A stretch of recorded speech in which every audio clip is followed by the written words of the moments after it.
আমাকে দিয়েই উদাহরণ দেই।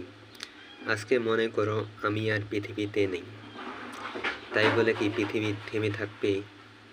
জি না।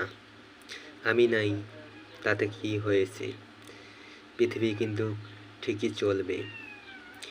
যেই বাবা মা স্ত্রী সন্তানকে আমি কামাই করে খাওয়াচ্ছি, তারাই কিন্তু কালকে আমাকে চিনবে না, বলবে সে মারা গেছে, সে চলে গেছে, তার জন্য এত ভাবাভাবির দরকার কি?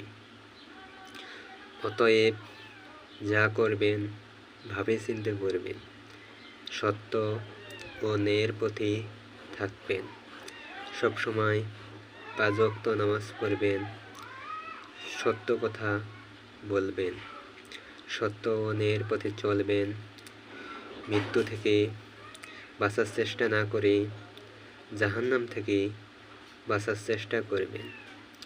তাহলেই জীবন সুন্দর ও সুখময় হবে। আসো সবাই মিলে প্রতিদিন একটি করে ভালো কাজ করি, নিজে করি এবং অপরকে করার উৎসাহিত করি।